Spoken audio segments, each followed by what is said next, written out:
بسم اللہ الرحمن الرحیم۔ السلام علیکم۔ آج ہم بات کریں گے دو اہم ایشوز کے حوالے سے۔ پاکستان تحریک انصاف کے چیئرمین کے گھر پر چھاپہ مارنے والے پولیس افسران کو عہدے سے ہاتھ دھونا پڑا، اس کے اوپر ہم بات کریں گے۔ لاہور ہائی کورٹ میں پاکستان تحریک انصاف کے سربراہ عمران خان اور باقی جو قیادت ہے ان کے کاغذات نامزدگی کے حوالے سے 3 رکنی بینچ نے اتوار کے دن بھی عدالت کھولی اور عدالت میں سماعت ہوئی۔ اس کی تفصیل بھی میں آپ کے ساتھ شیئر کروں گا، اور اعجاز چودھری کے حوالے سے جو تفصیلات سامنے آئی ہیں ان کے کاغذات نامزدگی کے حوالے سے وہ بھی بہت اہم ہے۔ اس میں ایک بات میں آپ کو بتاتا چلوں کہ سپریم کورٹ آف پاکستان میں لیول پلینگ فیلڈ کے حوالے سے کل پاکستان تحریک انصاف کی درخواست پر سماعت ہونی ہے۔ پاکستان تحریک انصاف بطور سیاسی جماعت آج بھی قائم ہے اور سیاسی جماعت کے طور پر وہ اپنی جو مہم ہے وہ بھی چلا سکتی ہے، اور ڈیفینیٹلی پاکستان تحریک انصاف کسی بھی آزاد انتخابات لڑ کے کسی بھی سیاسی جماعت کے ساتھ الحاق کر لے گی،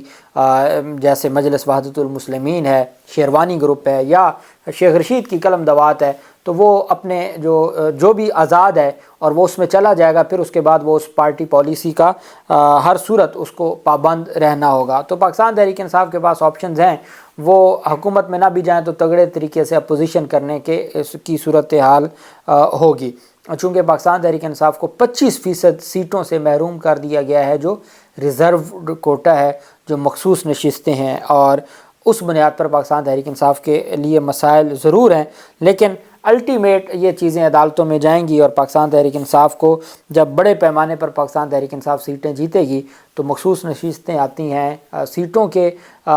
حساب سے، تو پاکستان تحریک انصاف جب ایک سیاسی جماعت میں اپنے لوگوں کو لے آئے گی اور پھر اس طریقے سے وہ مینیج کر سکتی ہے۔ الیکشن کمیشن نے آج ایک خط لکھا ہے آئی جی خیبر پختونخوا کو، اور ان سے کہا ہے کہ جمعیت علماء اسلام فے کے جو کارکنان ہیں ان کو آپ سیکیورٹی دیں۔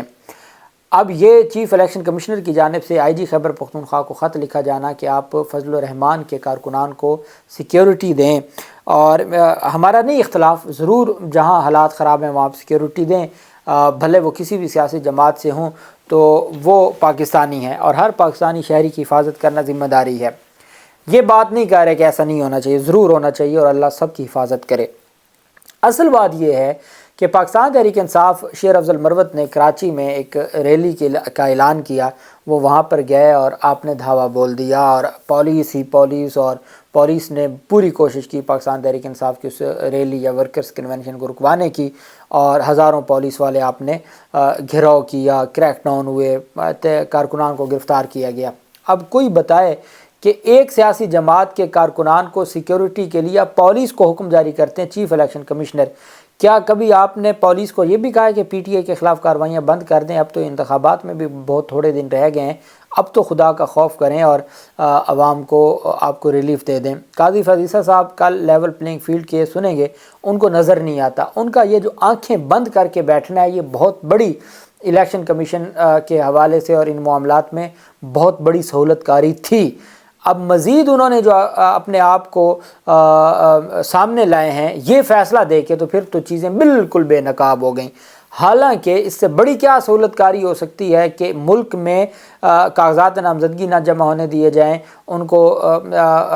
گرفتار کیا جائے، 3 MPO میں گرفتار کیا جائے، جو ریٹرننگ افسران 3 MPO کے نوٹیفیکیشن جاری کر رہے ہیں وہی ریٹرننگ افسر بن کے امپائر آپ ان کو لگا دیں۔ آپ نے سارا کچھ کیا اور پھر بھی اگلے راضی نہیں ہوئے، اور پھر آپ کو ایسا فیصلہ دینا پڑا کہ اسد طور اور متی اللہ جان جیسے لوگوں کو، حامد میر جیسے لوگوں کو، ریما عمر جیسی آپ کے سپورٹرز کو بھی آپ کے خلاف کھڑا ہونا پڑا اور بیانات دینے پڑے۔ تو میں سمجھتا ہوں کہ یہ لیول پلینگ فیلڈ نہیں ہے۔ کل آپ کہیں گے کہ کاغذ دیں، کاغذ ہوگا تو کوئی معاملہ ہوگا، تو یہ آج کی بات ہے اور یہ سارا کچھ ہو رہا ہے۔ حامد خان صاحب نے آج بڑے دکھی دل کے ساتھ، چونکہ حامد خان صاحب نے بھی قاضی فیصل صاحب جب مشکل میں تھے تو انہوں نے بڑی آواز اٹھائی تھی، انہوں نے کہا کہ الیکشن سپریم کورٹ کو ان معاملات میں نہیں پڑنا چاہیے تھا، اور یہ صرف بلے کا نشان کیوں لیا گیا ہے؟ ہم سے مخصوص نشستیں یہ چھیننا چاہتے تھے، 25% مخصوص نشستیں اگر ہیں اور یہ وہ چھیننا چاہتے ہیں، تو اگر ان کو یہ لگتا ہے، میں اوورآل بات کر رہا ہوں صوبائی اسمبلیوں کی بھی اور قومی اسمبلی کی بھی، اور پھر سینٹ کے انتخابات 2 دفعہ، ان 5 سالوں میں 2 دفعہ سینٹ کے انتخابات ہونے ہیں، اور اس میں کس طریقے سے چیزیں ہوں گی، تو حامد خان صاحب نے کل آخر میں بھی کہا تھا کہ اس کے سیاسی نتائج ہوں گے اور جناب وہ آپ کو دیکھنے ہوں گے، لیکن جناب اس موڈ میں نہیں تھے اور انہوں نے پھر جو فیصلہ دیا۔ پاکستان تحریک انصاف کی خاتون سینیٹر ہیں، سٹنگ سینیٹر ہیں، وہ بیرون ملک جا رہی تھیں اور ان کو ایف آئی اے نے روک لیا۔ سینیٹر فلک ناز پرواز نمبر کے 615 کے ذریعے دبئی کے راستے برطانیہ جا رہی تھیں۔ سینیٹر فلک ناز کو امیگریشن حکام نے آف لوڈ کر کے کچھ دیر تک انتظار کروانے کے بعد واپس بھجوا دیا۔ Senator Falak Naz offload کیے جانے پر واپس اسلام آباد روانہ ہو گئیں۔ انہیں نام سٹاپ لسٹ میں شامل ہونے پر آف لوڈ کیا گیا۔ جو سٹنگ سینیٹر ہیں، قاضی فیصل صاحب بات کرتے ہیں پارلیمنٹ کی اور پارلیمنٹ کی بالادستی کی، تو سٹنگ ایک جو سینیٹر ہے اس کا یہ حال ہے کہ اس کو بیرون ملک جانے کی اجازت نہیں دی گئی، اور ہمارے جو نگران وزیر اعظم ہیں وہ پھر بیرون ملک دورے پہ جا رہے ہیں ریاست پاکستان کے پیسے خواہ مخواہ ضائع کرنے کے لیے، لیکن جو سینیٹر ہے اس کو اجازت نہیں ہے کہ وہ بیرون ملک جائے۔ اور دوسری جانب جو سٹنگ سینیٹر ہیں اعجاز چودھری، ان کو انتخابات لڑنے کے لیے لاہور ہائی کورٹ کے 3 رکنی بینچ نے بھی نااہل کر دیا ہے، جو اس وقت بھی سینیٹر ہیں، جو خود ممبر آف پارلیمنٹ ہے اور وہ قومی اسمبلی کا انتخاب لڑنا چاہتا ہے اور اس کے لیے وہ نااہل ہے۔ اب ہمارے ملک کا کیسا نرالا نظام ہے، کیسا انوکھا نظام ہے کہ ایک سینیٹر اگر انتخابات لڑنے کے لیے نااہل ہے تو پھر کون اہل ہوگا جو پہلے آلریڈی ممبر آف پارلیمنٹ بننے کا اہل تھا اور وہ اس وقت بھی پوزیشن اون کرتا ہے، اور اس کے باوجود لاہور ہائی کورٹ کے 3 رکنی بینچ نے ان کی جو درخواست ہے اس کو مسترد کر دیا ہے۔ لاہور ہائی کورٹ نے ان کی کاغذات نامزدگی مسترد کرنے کے خلاف ریٹ پٹیشن کو خارج کر دیا ہے، اور لاہور ہائی کورٹ نے کہا ہے کہ جی تفصیلی فیصلہ بعد میں جاری کیا جائے گا، لیکن اتنا بتا دیا ہے کہ اعجاز چودھری انتخابات میں حصہ نہیں لے سکتے۔ پہلے ریٹرننگ افسر نے ان کے کاغذات نامزدگی مسترد کی ہے، پھر ٹرائبونل نے ان کے کاغذات نامزدگی مسترد کی، اور اب جو کاغذات نامزدگی ہیں وہ لاہور ہائی کورٹ کے 3 رکنی بینچ نے بھی مسترد کر دیے ہیں۔ جبکہ پاکستان تحریک انصاف کی جو قیادت ہے، جس میں سے عمران خان ہیں اور فواد چودھری ہیں، ان کے جو درخواستیں تھیں ان پر سماعت کل تک کے لیے ملتوی کی گئی ہے۔ آج پہلی سماعت تھی، الیکشن کمیشن کو نوٹس بھیجا گیا ہے۔ عمران خان کی میاں والی کے حلقہ سے بھی اور لاہور کے حلقہ سے بھی دونوں اپیلوں پر سماعت ہوئی ہے۔ فواد چودھری اور جو ان کی اہلیہ ہیں جو ان کی درخواستوں پر بھی سماعت ہوئی ہے، تو عدالت نے نوٹس جاری کیا الیکشن کمیشن کو اور ان سے جواب طلب کیا ہے۔ جبکہ لاہور ہائی کورٹ نے آج 10:30 بجے فیصلہ سنانا تھا۔ شاہ محمود قریشی، پرویز الہی اور صنم جاوید سمیت دیگر کی درخواستوں پر محفوظ فیصلہ سنانا تھا، وہ آج اعلان کیا گیا تھا کہ 10:30 بجے سنایا جائے گا، اتوار کے دن صبح 10:30 بجے سنایا جائے گا، لیکن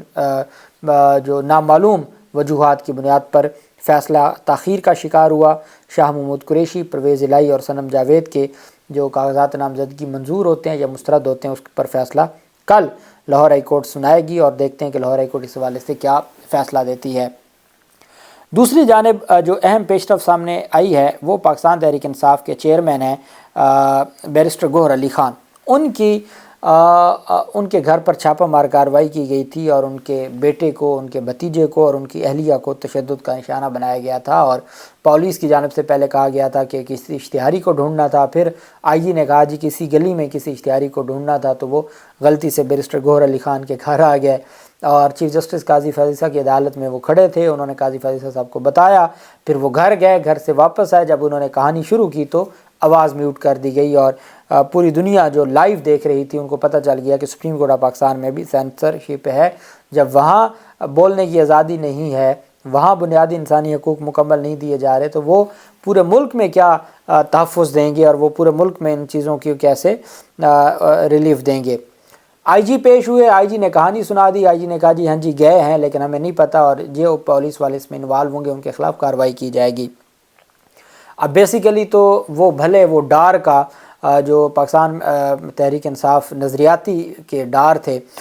ان کا کوئی معاملہ تھا اختر ڈار کا کہ کیا ان سے کیا گیا معاہدہ لینے گئے، کیا اختر ڈار کا جو معاہدہ ہوا تھا وہ بیرسٹر گوہر علی خان کے گھر پہ ہوا تھا، اور وہ جو سی سی ٹی وی فوٹیج ہے وہ لینے گئے تھے، کوئی اور ڈیٹا تھا چونکہ کمپیوٹر بھی انہوں نے وہاں سے اٹھایا اور باقی سامان دستاویزات بھی اٹھائیں، جس کا بیرسٹر گوہر علی خان نے سپریم کورٹ آف پاکستان میں ذکر بھی کیا۔ بہرحال بیرسٹر گوہر علی خان کے گھر چھاپے پر اسلام آباد پولیس کے 5 افسران کو معطل کر دیا گیا ہے۔ پولیس نے ترجمان اسلام آباد پولیس نے کہا